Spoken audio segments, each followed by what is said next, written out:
Okay, welcome everyone. My name is Erin Boyd, and I work at AARP Vermont, based in Burlington, Vermont. Thank you so much for joining us today. First, I'm just going to talk a little bit about AARP, and then we'll jump into today's content. AARP is the nation's largest nonprofit. Yes, it is a nonprofit, and it's a nonpartisan organization that's dedicated to empowering people to choose how they live as they age.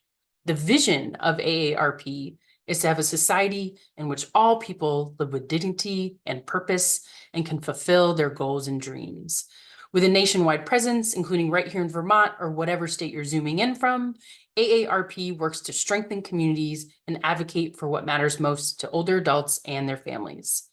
They focus on health security, financial stability, personal fulfillment. And then here are some more specific examples of how AARP does that. AARP provides education on new laws, consumer fraud and scams, and retirement planning. AARP advocates at both the federal and state levels on issues such as Social Security, Medicare, prescription drug prices, and the cost of housing, transportation, and utilities. AARP builds community through programs, events, and local partnerships like today's class.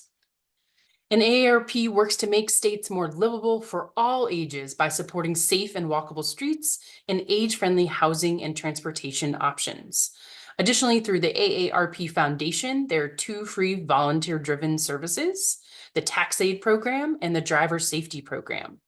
To get more information and details about what I just shared and so much more, you can go to aarp.org. I'll also put some links into the chat for you to explore. Today's virtual event is about building community, learning, and of course, some fun. To find future event opportunities from AARP Vermont, both in person and virtually, you can check our events page. If you're not based in Vermont, you can find event opportunities in your area on the local aarp.org page. Additionally, if you're only interested in virtual events, you can explore AARP's Virtual Community Center. I'll put links to all these event resources into the chat shortly. Lastly, AARP has thousands of volunteers nationwide who donate their time and talent in person or from home to improve the lives of older Americans and their families. A shout out to anyone on the call who's a current or previous volunteer. We thank you so much for your time and commitment to supporting your communities and partnering with AARP. If you're interested in learning more about becoming an AARP volunteer, you can go to volunteers.aarp.org. I'll also put this link into the chat shortly. Now, before I pass it over to Julia, I just wanted to go through some housekeeping items. We're going to try to make sure your screen, the presenter screen, is the largest one on your window. Julia will be doing some presentation and demo. She's going to balance between those things. So don't worry if you can't see every single detail. She'll come off the presentation mode and go into demo mode so you can see that much closer. And then a reminder, this is being recorded. So if you miss something, that's okay. You can rewatch it. And that chat text will also be included with the recording. So any resources put into the chat, links, etc., you'll also have access to those via the recording that we'll share out via email later today or tomorrow. A tip is to always check your spam box. Sometimes that's where things land. So again, it's being recorded. Don't worry about catching everything. And then if you could benefit from closed captions, click the Show Captions button on the bottom of the Zoom screen. And then you can adjust the size and color to best meet your needs. If you have a question or a comment, we are going to use the chat feature today. We were hoping for Q&A, but it's not set up. So just keep in mind keeping the chat as minimal, general chitter chat as possible, chit chat, because we just want to focus on questions. And I'll be, going through the chat and picking out specific questions that Julia will answer at certain Q&A breaks. We won't be able to get to everyone's questions, but we'll do our best to answer as many as we can today. So thank you again for joining us today. And now I'll pass it over to Julia. Hi, everyone. My name is Julia Fuller. I'm really excited to be here with you guys today and to kind of go over some of this information. If you were at the last two sessions, thank you so much for joining. Today, we're going to go over something different, but it's going to kind of piggyback a little bit on those last sessions If you have not been here, no worries, that's totally fine. You will understand everything that we are going over as we go into it. So today I'm going to just open up my slideshow here. And Erin, would you be able to tell me, can you see this slideshow? I cannot. Okay, here, hold on one second. Let me do that again here. All right. Oh, having some difficulties here. Say So it sees sorry about that. but it started to load. Yep. Okay. There we go. Yes. Okay. Excellent. Using a different program than I used last time because we had some challenges seeing some things. So hopefully this one will work a little bit better, but took a minute to get it. So today we're going to go over hip and shoulder rotation and why that is important. It may seem like it's not really as big of a deal as something like back pain or alignment or posture, but it's actually super, super important as we're working on all of these things and just general strength and mobility. So just going over who I am a little bit. I'm a personal trainer. I'm based out of Burlington, Vermont. I have a studio here, which is where I am at today. I focus a lot on one-on-one training. I do some classes, workshops. I really focus on working with people for day-to-day living and being able to move and feel successful for as long as possible so they can keep doing those things. I specialize in things like strength, biomechanics, and mobility. So a lot of the things that we're going to be going over today and really just getting into the fine details as to how you can move better rather than just moving and just hoping that that works. It's thinking about how do we have efficiency? How do we really focus to make sure that what we're doing is working? So why should this matter to you? So rotation, like I said, is it might not seem like a big deal, but it's actually a pretty big deal. And so we're going to go over hip and shoulder today because those are kind of the major ones that people seem to see the most challenges with. Each joint that we have in our body does have rotation, and there is a lot more to learn about this, but hitting the ones that seem to affect the people the most is what I really wanted to focus on here. So if we're talking about shoulders, which is where we're going to start, we're thinking about if you are in like working all the time at a computer or just being in a forward position, maybe you drive a truck or something along those lines, being in this position is going to hold you in an internally rotated position. And so it's okay if you don't remember internal versus external. I am going to go over those a few times throughout today. If you just remember the two different types of rotations, that's helpful. And just understanding that we want to be thinking about generally opening up or externally rotating. So if you've heard of chest openers or heart openers, if you're like a yoga practitioner, that you might have heard of opening up. So that's shoulder external rotation. That is really going to help you feel stronger through your upper body, be able to hold yourself better, avoid tightness and pain in the front of your shoulders, your chest, your neck, your upper back. All of this rounded forward position is really going to kind of keep you in these painful positions. Now, they might not be that way right away, but over time, doing it over and over and over again is likely going to create some pain and some issues down the line. So not only is pain the only thing that we're concerned about when we're talking about rotation, but your ability to perform. So if you are somebody who is trying to be more active, you like to go to the gym, you like to work out, and you want to be improving something that you're working on, and you've been working on it for years, and you can't quite figure out how to do it. You've heard people say, oh, engage your shoulder blades together. Can't quite figure out how to do that. I've heard people say, oh, push-up is for your chest. Well, can't quite figure out how to feel that. It's all in the shoulders. So as we go through some of these things, you're going to see how rotation is actually really impacting the performance and your ability to do certain things. Seen a lot of people who have really tried to work on push-ups, and that is something that's been a struggle for them. When we're talking about your hips, we're thinking about general balance, walking, just being able to hold yourself, pain in your low back, your hips, tightness in your hamstrings, tightness kind of all over. All of these things can come from rotation. Now, rotation is not necessarily the only thing that is leading to this, but it is something that is likely contributing to some of this. And so what we see is that there may be a start cause to a lot of these things, but even with that start cause, these other things start to trickle in. So maybe you had an injury at one point, so you started to be a little careful of the way that you stepped and walked. And then all of a sudden with that, you've started to lose some mobility in your hip. And what we'll see is that rotation is the first thing to go. And so if you cannot improve your rotation or work on your rotation, it's really hard to improve the other movements in the joint, which are also very important. So like I said, rotational movement, if there's a lack of rotation in the joint, the first thing that needs to be addressed, or if there's a lack of any mobility in a joint, rotation is the first thing that needs to be addressed. It is also the first thing that we lose. So like I said, if you injure yourself and you start to like be a little slower and not put as much weight on that leg or not move quite the same, you're going to start to lose rotation. You're going to start to lose that mobility.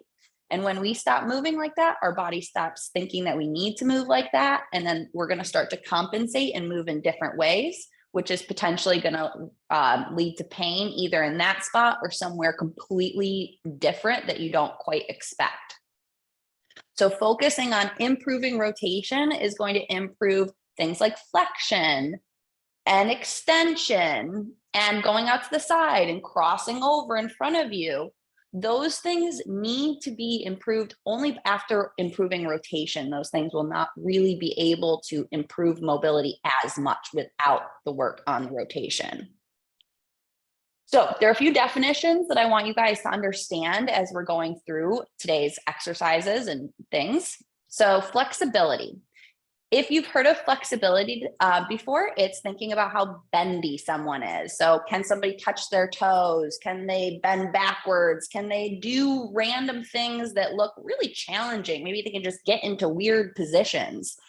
That is how flexible someone is, but it can also come along with joint instability. So if someone is hypermobile, they're going to have a lot of flexibility, but that's not necessarily a good thing because that can create pain or cause issues or injuries because they can't hold their joints together as well.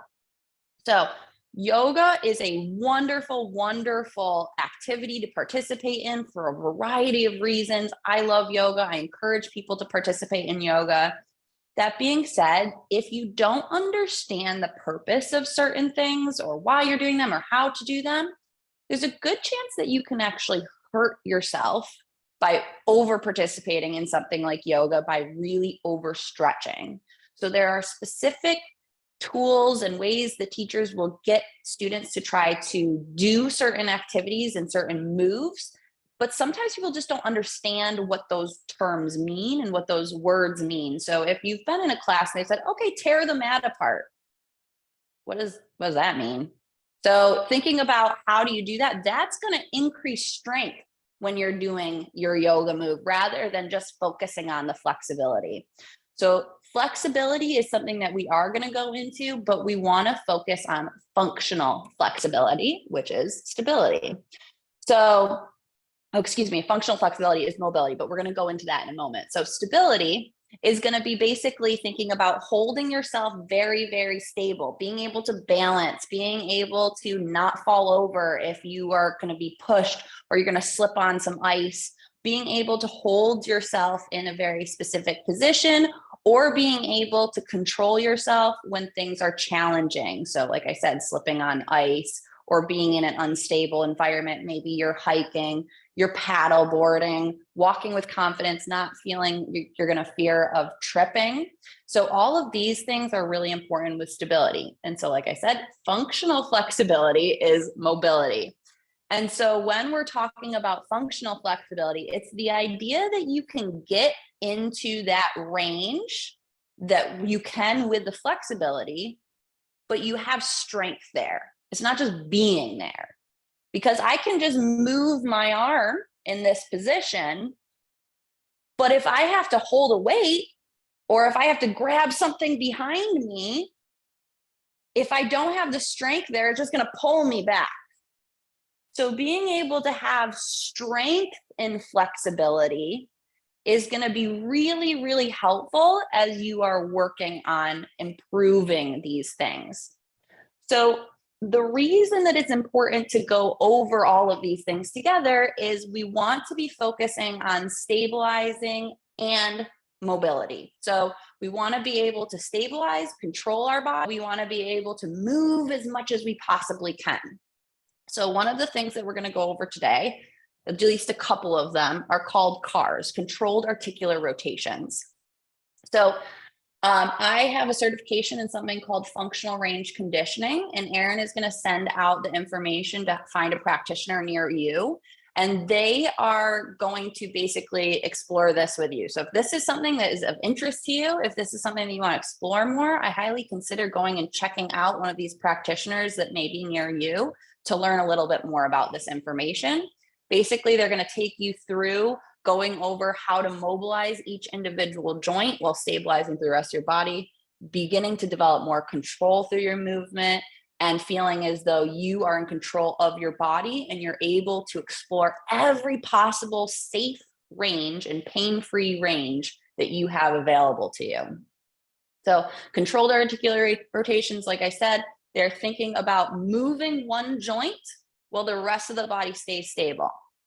So there are a few ways you can think about this. One is if you think about like a Barbie doll, plastic, but the joints move, right? So if I am thinking about, I'm trying to be like a doll, I want to keep my chest and the rest of me stable while I just move into my shoulder joint. A Barbie doll does not need to go like this to do a movement. It can just do the movement just in that joint. And so that's what we want to be thinking about with this, is not moving the rest of our body. And you're building strength and knowledge within that joint so that you can move more and better and have more confidence as you move. So pain, not okay. In my opinion, if you have talked to another trainer, if you've talked to a physical therapist, if you've talked to your doctor, and for some reason they have told you that there is an okay pain, you should be talking to them, learning more from them, thinking about that specific thing in particular. But in general, when we are talking about increasing mobility, increasing strength, increasing stability, no pain is okay. So if you are thinking about like, wow, this is challenging, like this is a really hard thing to do, and that's making me uncomfortable, that's okay. If you are actually in pain, you're feeling pinching, you're feeling something sharp, you're feeling something achy, it's not just like your muscles are working or stretching, that is not okay. And there are many reasons for that. One of them is that we don't want to train poor patterns. We don't want to train something that is hurting you. So if something is saying, ouch, it hurts when you do that, there's a reason for that. Your body is saying, that's not okay. We don't want to move like this. It's really important to listen to your body. And as you feel more confident with doing these things, you're going to start to learn and to listen to your body more and more. And that's really going to help you feel like you can keep moving further. So how do you strengthen rotation? So we're going to go over, like I said, the controlled articular rotation, or the CARs. But some of the other things that you can go over to help improve rotation in different ways is myofascial release, or foam rolling. So there are foam rollers. This blue thing right behind me is one. You can use different types of balls for foam rolling. I have softballs, I have tennis balls, I have lacrosse balls that I use for rolling, and that will help kind of loosen up really, really tight muscles. So if you're dealing with something that's really, really tight and you're really struggling to do any of these moves, myofascial release and foam rolling may be a good first step to kind of loosening things up a little bit. Functional flexibility and mobility training, that's where we're going to start today with the CARs, and we're going to kind of demo a few things as to how that might be impacting your ability to do things. Strength training. Mobility and strength training are very close. And in fact, mobility training is strength training, just not in the traditional sense. Strength training, you might think squats, lunges, push-up, rows, pull-ups, things like that. Mobility training is finding that same level of intensity but in a different way, and really focusing on training the joint so that you are training at end range. So as we are working on building up strength, the middle of our move is the strongest. So if I'm fully straightened out, I'm kind of weak. In the middle, I'm nice and strong. And then as I get here, I'm weaker again. So the idea is that I'm training here and here, and then this will just continue to strengthen because this and this is getting stronger. Okay, so that's kind of the very, very basics of mobility training and how that's actually very in line with strength training. And then stability and balance training, standing on one foot, focusing on walking with confidence, anything that's going to focus on having you balance and keeping you in an unstable environment that you are trying to stabilize in. If you're not sure where to start, like I said before, I'm going to send you information, or Aaron's going to put it in the chat about functional range conditioning coaches. So if this is of good information to you and you feel like you're getting something out of this, I would recommend getting to them. Otherwise, any corrective exercise specialist near you can also help with things like posture and alignment. Okay, so I wanted to go over and see if there are any questions before I go into some more demo things. Aaron, are there any questions in the chat? Yeah, there were a couple about frozen shoulder. So frozen shoulder exercises, and then a pretty specific question around platelet-rich plasma for frozen shoulder. I don't know what. Okay, go into that, but yeah. Yes. So in terms of frozen shoulder, the goal in general is to move it. So it's going to be hard. You have to find your range. So that's something that I'm going to say a bunch today. And that's why I wanted to talk about the pain is it's finding pain-free range that you can move in. And then the hope is that as you work on strengthening things, that range will improve. Likely it's because you've had an injury or you just stopped moving it for whatever reason, and it just needs more movement. Your body forgets how to move if you don't tell it how to move. So if I am not moving like this over months or years, eventually I'm not going to be able to move like this. And it's not because I'm getting older. It has nothing to do with age, because there are plenty of people that well into their life can do this.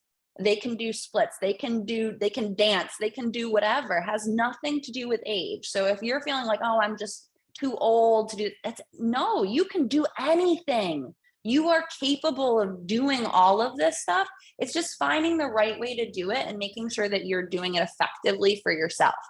So if you're thinking about that frozen shoulder, just start moving it. Try not to create pain.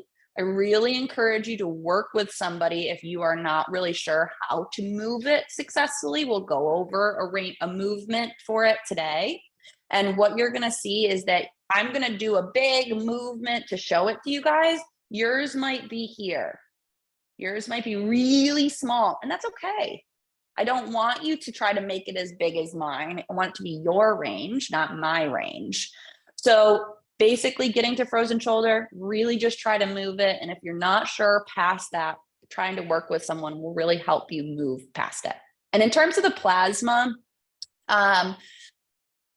I don't know. I think I know what you're talking about in terms of like injections, I'm guessing. And I would say that's probably something you could look into for sure, but I'm going to guess that trying to move it and strengthen it would be the first round of things that you'll want to do to really improve it, because I think that that's going to really help long term. Because if you do the plasma, but then you continue to not move it, it's only going to help it in the short term because you're still not going to be moving it.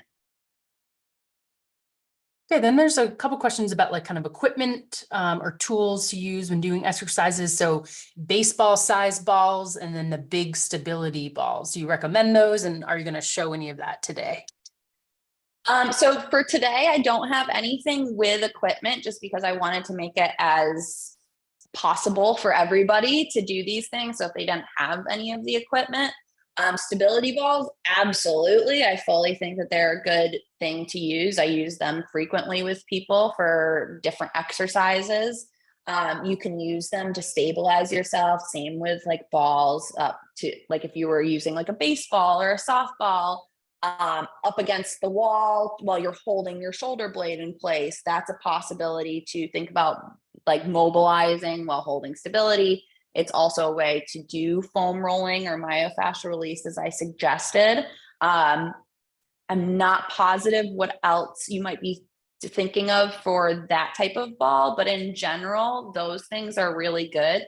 What I'm going to be showing you today, like I said, is not necessarily going to require equipment. We're just going to go over mobilizing the joints, the shoulder and the hip, and thinking about different body weight exercises that we can do that really use that rotation and how those rotations impact those exercises. But overall, in terms of equipment, I think that more equipment is, good if you have access to it, but it's not necessary if you don't. There's ways to gain lots of strength without any equipment. But if you have it and you enjoy it, use it. Awesome. And then I think just one more is just around some folks that said they're moving their shoulder a lot, but still getting frozen shoulder, or they're having soreness. Yeah. So you definitely don't want to go to, and I mean, it depends on where that soreness is. So there's discomfort, which is like you kind of do have to move through it a little bit, but not pain. So there's a level of where you can go to where it's like, oh, wow, that's challenging. And that's a little uncomfortable because I haven't moved like that before or in a long time. And it's like, oh, that's stiff. If it's just stiff, that's likely okay. If you're not sure, go and talk to someone. I'm always going to refer to have somebody go talk to somebody if they're not sure, because it's really hard for me to tell what that pain level is. And if you were to come and train with me, you would hear me ask you 1.5 million questions because I want to know exactly what's going on in your body, not what I can see.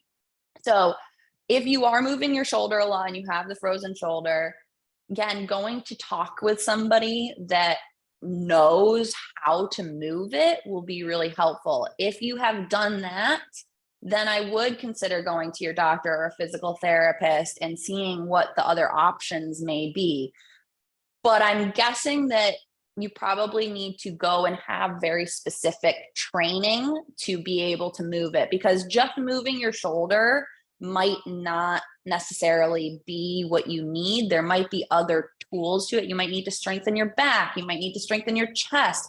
You might need to stretch your chest muscles or your back muscles, or maybe your shoulders are really too high up towards your ears and you need to relax those down. So there's a lot of little intricacies that can kind of come along with this. And so if you are just moving your shoulder and you're just like, wow, it's just not going anywhere, it just is the same no matter what, then I would really, really highly suggest at least going to talk to a doctor, a physical therapist, a personal trainer that has knowledge in terms of functional training or mobility. They're really gonna be able to help you take those next steps, because there are a lot of intricacies, like I said. Great. I think we can move along for now. And just a note, we appreciate all the questions, but some are just a little too specific to go over today. So just contact your healthcare provider, physical therapist, etc., especially in person, things like that. So we're going to move along, but thank you for sharing your questions and comments. Awesome. So we are going to do some movement now. So I hope all of you can see me while I'm over here. So I'm going to start by going over CARs, the movements that I discussed earlier. I'm going to go over 3 of them. So there are CARs, controlled articular rotations, for each joint in our body.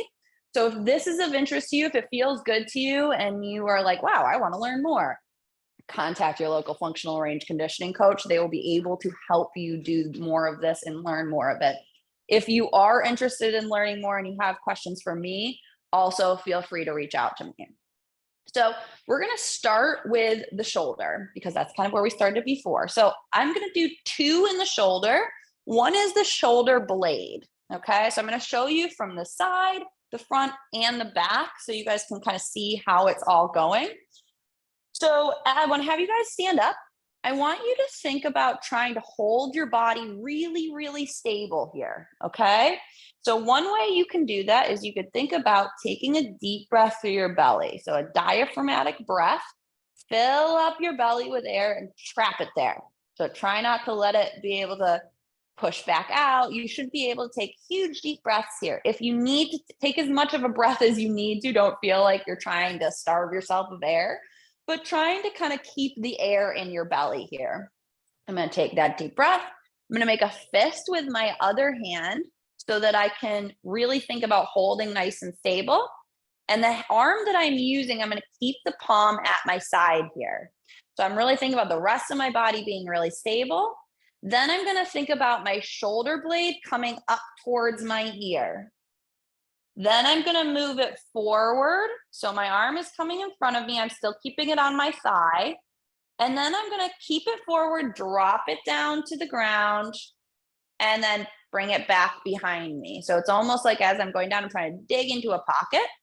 Then I'm going to think, keeping the shoulder blade back, I'm going to bring up towards the ear and forward. Now, if I come to my side here, I'm still holding on to this fist in my left hand.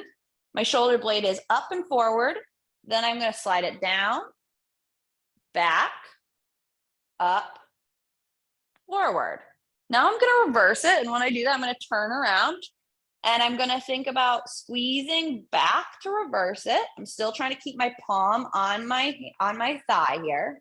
Then I'm going to, while I'm holding it back, push it down like I'm reaching this hand into a pocket.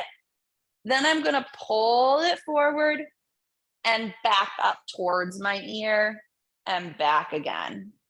Okay, so you're going basically trying to make a square with this. So you're going up towards the ear, front, down, back, up, front, down, back. Okay, so you can go ahead and switch over the other side if you have not. So this time making a fist with the opposite hand. Take a deep breath, fill your belly, kind of trap the air there so you can take small breaths, but not huge breaths. Gluing my left palm to my side. I'm going to think about bringing the shoulder blade up towards my ear, forward, down, back, up, forward, down, back, and then I'm going to reverse it. So I'm going to go forward, up, back, down, forward, up, back, down. Very nice. So some things to watch out for with this one is you really don't want to be tilting your chest any different direction. You want to try to avoid bending at your elbow. So a lot of times what I'll see is people go up and then they'll go back like this. You want to try to keep the elbow straight. So you're really just using that shoulder blade. Now, although this isn't the shoulder joint, we're going to do that in a second. This is very important for the shoulder joint.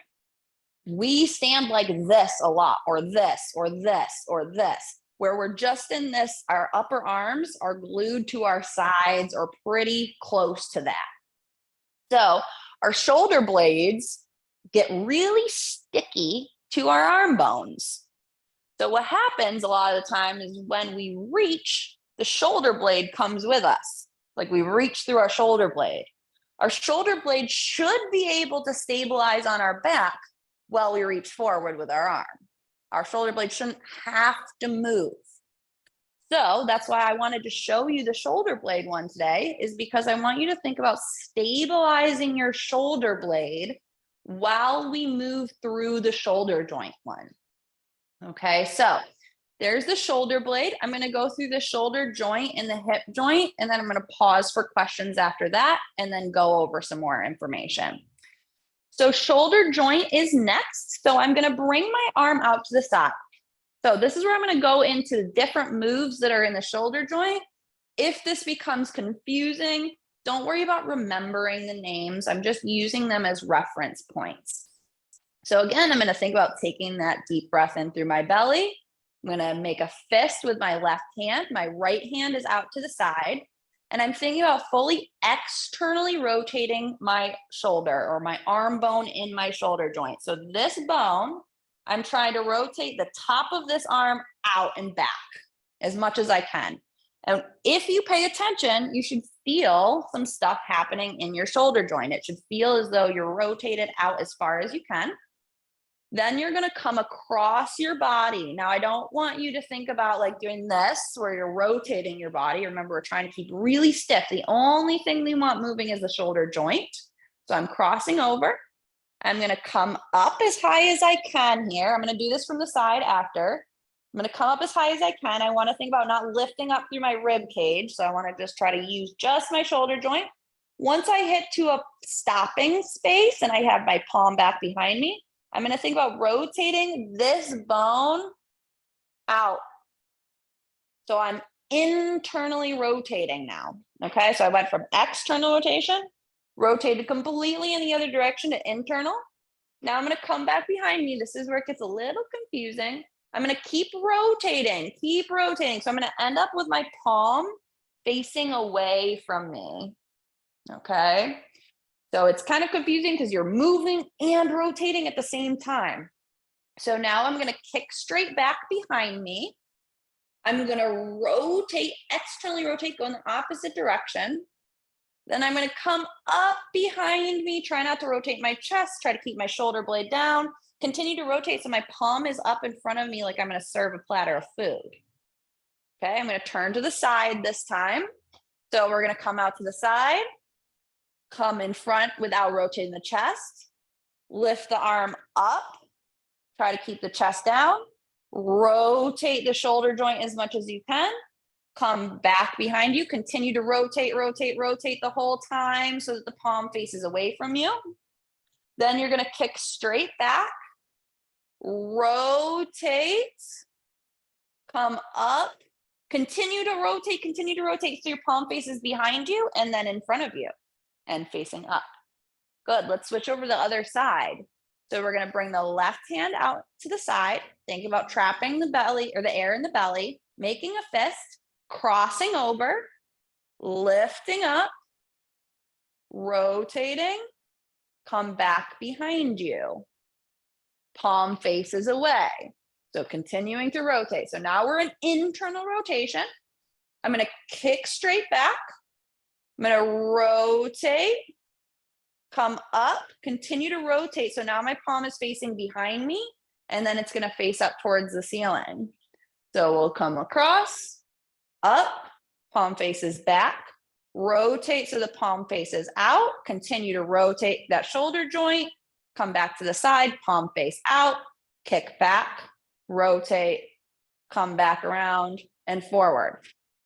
So like I said before, is you're going through your usable pain-free range, okay? Your range doesn't look like my range. I do a lot of stuff with my shoulders. I'm a climber, I've been a swimmer. My shoulders have pretty good range. So don't try to get it to look like me. It's your range, and your range is perfect. You can keep improving that range. So if you feel like, oh, well, that's not what I want it to be, that's okay. But your range is perfect where it is right now, and that's what we want to be focusing on. So making sure none of that caused pain. If you had some little like tinglies as you kind of want down there and then came back and then they went away, that's okay. It's a little weird feeling, but it just means you're kind of like getting into the joint. You're exploring that range a little bit more. Okay, so we're going to do the hip one next, then we'll go over any questions that you may have. So I'm going to have you guys hold on to something. So I'm just going to use this foam roller here. And I'm going to cross my left foot over my right leg. So I'm going to really try to make sure that my hips stay very stable here. I don't want doing this, forward, back, hiking it up to make it happen. Anything along those lines. I really want to try to keep my pelvis and my hip bones nice and stable. So I'm going to cross over. I'm going to try to bring this knee this way as much as I can. So I'm trying to squeeze the inner thighs together. Then I'm going to lift this leg up as high as you can. This might be here for you. If you get pinching anywhere around here, you don't want to go through that. Just like with the shoulder, you don't want to get any pinching anywhere. So I'm going to lift up, come out to the side, rotate, and come back behind me. And I'm trying not to arch into my low back to do that. Then I'm going to come out to the side, come back and in front. I'm trying to basically draw a semicircle around my body with my foot, trying to bring my knee as wide as I can around. I'll go to the side here. So I'm going to cross over, try to keep everything nice and stable. I'm going to lift up, out to the side, rotate, bring back and together, out to the side, and front. Okay, and then we'll switch over to the other side. So gathering up that strength, trying to keep everything nice and strong here, maybe making fists or holding on tight to the thing that you're holding on to really try to stabilize through the rest of your body as much as you can. The more you can stabilize, the more you're going to get out of this. And the more you find your range, the more you'll get out of it. So it's not about making it as big as possible. If you make it as big as possible, you're likely going to be doing something like this. And you're really not exploring your hip range that way. You're exploring your back range and maybe a little bit of your hip. But we really want to find out how much stuff can you do in just that joint, not in this area. Okay, so again, we'll cross over, we'll lift up, come out to the side, rotate, come in, come out, and wrap around. Out, rotate, and in, out, rotate, and in. Coming to the side here, I will cross over, lift, come out, rotate, and back. And if you can see here, as I come back and around and come to this position, this is supposed to be extension, which if you know what extension is, it should look like this, where my leg is extended behind me. However, I do not have the functional flexibility to be able to do that. So what that means is I can prop my foot behind me and hold myself into this extension, but I have a really hard time of just extending back without support. It ends up being that I'm not really extending too much. So that's something I need to work on to be stronger. So getting this functional flexibility rather than just flexibility. Okay. All right. So let's go over and see if there are any questions here before I keep going. Yes, there were a bunch about like, can you do both shoulders at the same time?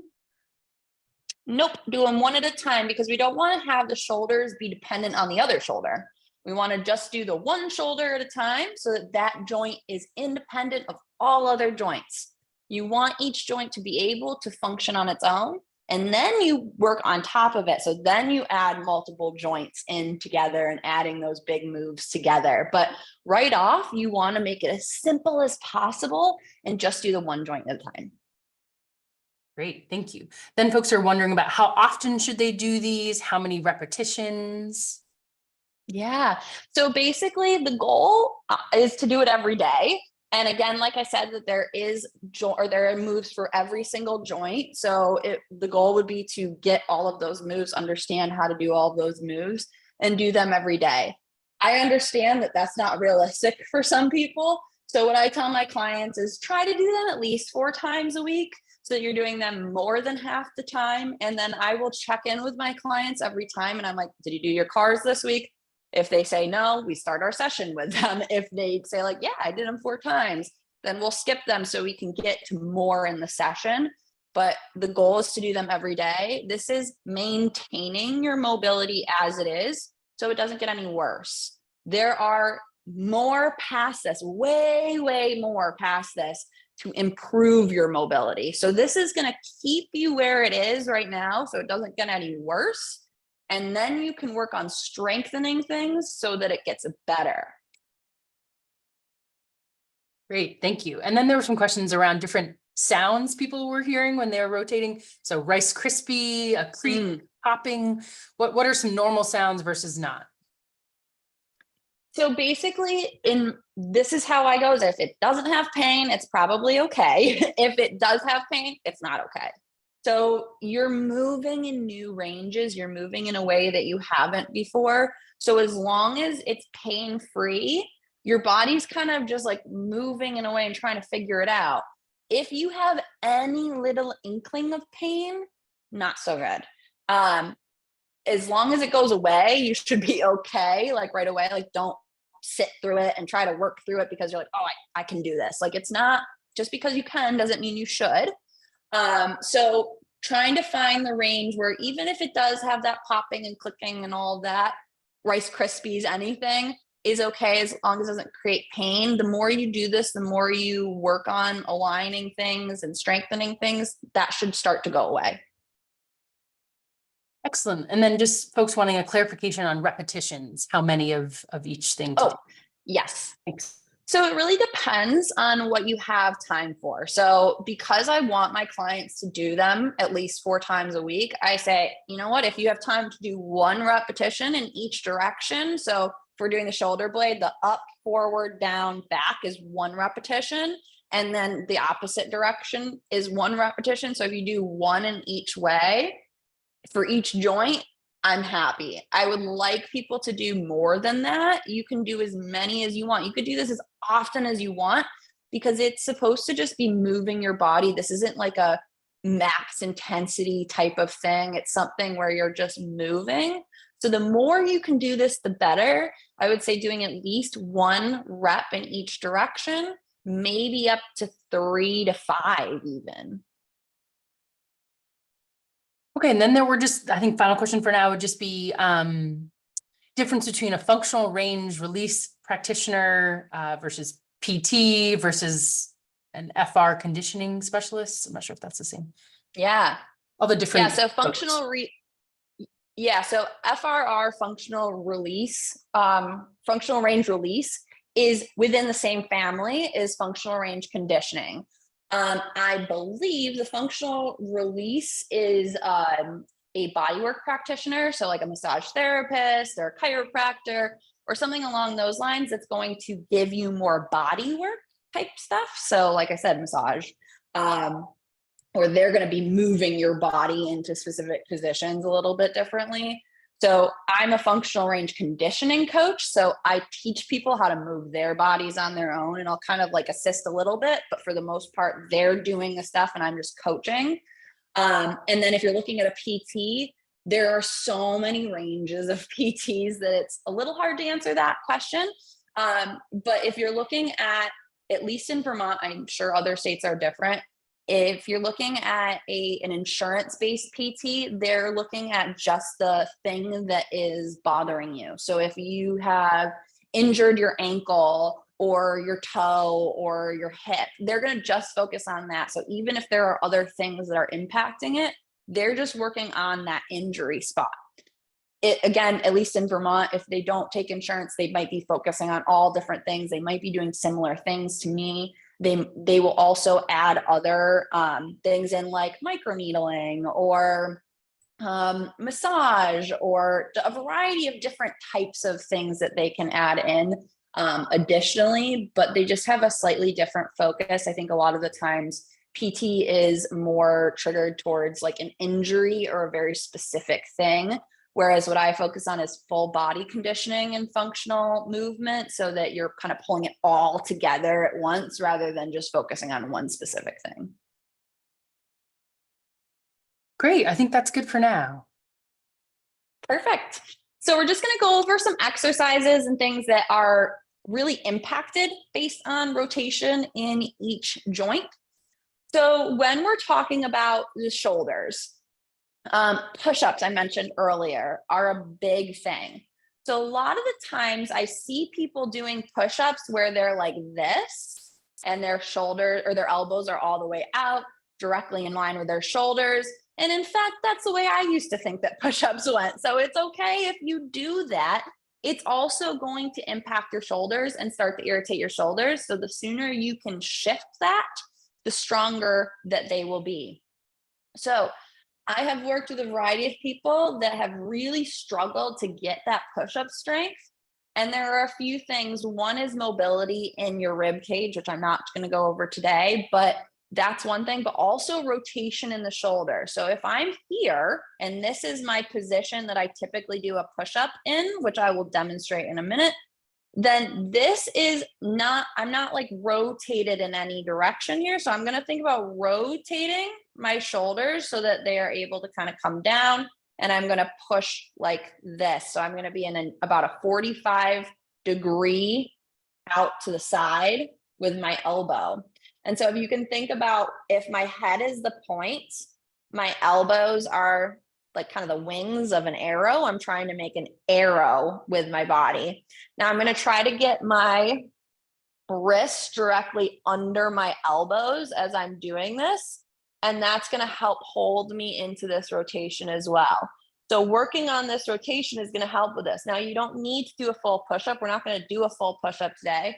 I encourage you to find a bed, a countertop, a table, something along those lines. If you are up for doing full push-ups, by all means, go for it. But this is just the idea of pushing in general. So we're just using a push-up as an example for pushing. But when you push, you don't want to be pushing like this. So if you are, you push a library cart around and you're doing this, get you to push like this instead. So this is the same idea as a push-up. Okay, so that's why we're doing this today. So I'm going to come over here and I'm going to use my bench. And so I'm going to bring my hands flat onto the bench here. And I'm going to step back behind me. I'm going to try to get into a flat back position. I don't want my hips down here. I don't want to be up here. I want to try to be flat back. Again, you can be at a countertop. You can be up like here. You do not have to be down far at all. This is just what I have available right here. So I'm going to be on the bench. I'm going to bring my feet behind me. My fingers are pointing straight forward. I'm going to think about screwing my hands into the bench. They're not actually going to move, but I'm trying to do this. Something about pushing down and twisting. And again, they're not actually going to move. They're going to stay with the fingers pointed straight forward, but it's going to almost lift the inside of my hand up and push through the outside of my hand. So I'm going to come here. I'm going to think about rotating. That's going to bring my elbow creases to point straight forward. So this is going to be pointing straight forward. I'll demo this facing towards you guys in a minute too.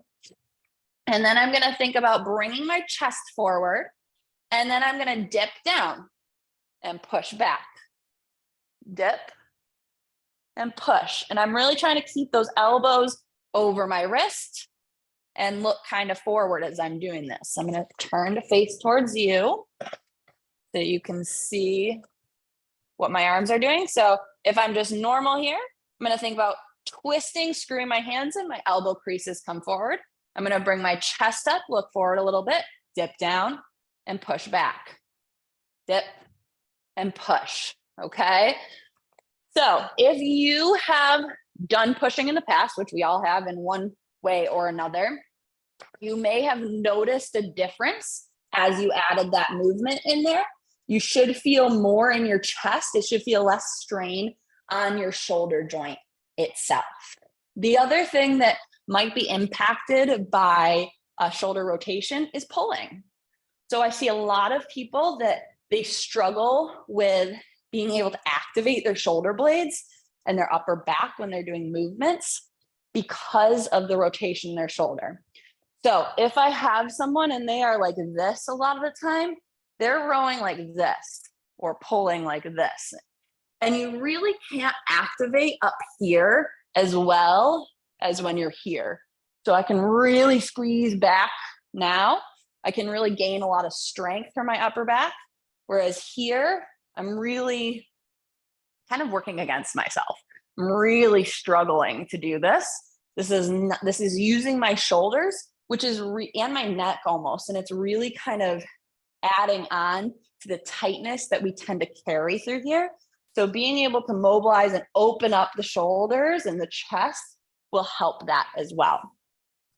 And then the other thing to think about for the shoulder is reaching behind you. I kind of mentioned that before, but I've had a few clients fairly recently who have been like, man, it reached behind me. It's like really uncomfortable. So being able to do this to say you're in the car and you're with your kid or your grandkid and they want to grab something from you and you have to reach behind them or you have to turn the light off or something like that. You want to be able to have the mobility to do that. You want to be able to know how to do that without creating pain. So it comes down to day-to-day living things that we want to be focusing on with this. So I'm going to quickly just go over for hip stuff and then we will go over any follow-up questions that we have. So Standing and balancing and walking are all very, very important when it comes to rotation. So if I am just trying to balance without thinking about it, this is what I see a lot of people do. And then their hip goes out to the side and they're like, whoa, losing all their balance. And their hip is just kind of hanging out to the side like this. So yeah, I want to think about screwing my foot into the ground and pulling this hip over this foot.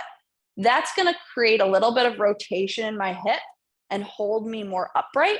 You should feel engagement in your outer hip here as you do this. So I'm thinking about screwing the foot in. So just like I did with my hand where I pressed down and rotated, but it didn't go anywhere, I'm doing the same thing with my foot. So I'm pressing down, screwing it in. My knee rotates out a little bit and my hip comes in. Okay, I'm feeling the arch of my foot lift up here. So that's one way that hip rotation is important and really, really going to help in any type of balance situation. And then walking is another one. So anytime we walk, the front foot is going to external rotation. The back leg is going to internal rotation. So with each step we take, we should be rotating in our hips. If we are not, we are compensating and creating pain likely in the long run, potentially into the low back or the hamstrings or the mid or upper back. And finally, looking at sitting to standing. So if you want to practice this, it's a good idea, but we're going to think about sitting down. I want to think about screwing my feet in. So my knees are going to kind of push out, and then I'm going to stand up, push knees out to sit back down. This is rotating in the hips, rotating the thigh bones to sit and to stand. So from the front, it's going to look like this. So I'm going to screw my feet in, my knees rotate out, I sit down, my knees rotate out, I stand up. It's going to give me a lot more strength and balance with this rotation, also known as torque. Okay, so any follow-up questions that we want to go over? A couple of folks were asking about using a wall. So okay to use a wall, put my hands on the wall and push back and forth. Absolutely. Absolutely. Anything, wall, countertop, anything at the correct height for you. You just don't want your hands up too high. Imagine wherever you are, just pretend you are in like a plank position. What that would be on the ground. Don't actually get into it. But the goal is that your knuckles right here are in line with the top of your shoulder. Okay. So it's not here where the base of my wrist is in line with the top of my shoulder. It's a little bit lower than what you expect it to be. Okay. That's something I see all the time. So thinking about being a little bit lower than you expect to be. Are push-ups bad for your wrists? Depends on your wrist mobility. So if you have pain in your wrist, then probably not a good idea. There are other ways to do it. So I'm just going to do a quick little demo here. So this is my TRX straps. And these I can get into any angle that I want. And I can have my hands in these different positions and gripping like this rather than having to have my hand flat like here. So if you can get something along these lines where you can hold in different positions and you can grip like this rather than having your hand flat, that will be helpful for adding in for the wrist. But it really gets down to what causes you pain and what doesn't. Wonderful. Some folks are just wondering about different fitness center machines that could help with hip and shoulder rotation and or other kind of equipment at home you could use. Yeah, so there are a lot of times what I'll like have people do. So if we're looking at like body weight exercise, like clamshells are good if you've ever done those before. There's hip internal rotation exercise that you can do where it's just literally moving your hip in those different directions. You could look at like at the gym, the hip adductor and abductor will help a little bit with that. They're going to be strengthening muscles in those ways, but they're not necessarily moving them into their full range. So this is kind of where it gets a little bit like confusing where it comes strength to mobility, is that mobility is just a different way of training strength. those other, like the machines and things like that, can add on to it, but they're not necessarily going to be improving the mobility overall. Doing body weight exercises and working on control and stabilizing the rest of your body is really going to be the best way to develop control within each joint and to develop rotation stronger. Great, thank you. Then there were just some questions about, are there any good videos for these or a list of these exercises that folks could reference? Maybe that's something we could include in our follow-up email. Yeah, I can include my exercises that I have for them. I can send them to you separately. The thing that I would encourage, that if this is something that is of interest to you, to at least go and work with someone once to understand that you're doing them correctly. Just because there are a lot of fine details for it, and it's not as simple as like, oh, just move. Although that's a good thing. So if that is just what you're doing, that's okay too. It's not like it's a bad thing. But if you are trying to do it correctly and you really want to get the most out of it, seeing somebody that knows how to do it at least once to make sure that you are getting the tools that you need to do it correctly will be your best bet. But yes, I will share those videos with you. Wonderful. Well, I think that's all we have time for today. We are doing another mindful movement class next Monday. That's the final one for now, but there were some, feedback around possible future classes. So we'll keep those in mind. So thank you so much for joining us. This recording, which will include the chat text, as well as transcript, will be shared out via email to all those who registered. We'll share out some other additional links that are more written or picture oriented for the exercises. Thank you so much for joining us and have a great rest of your day. Thanks, Julia. Bye, thank you.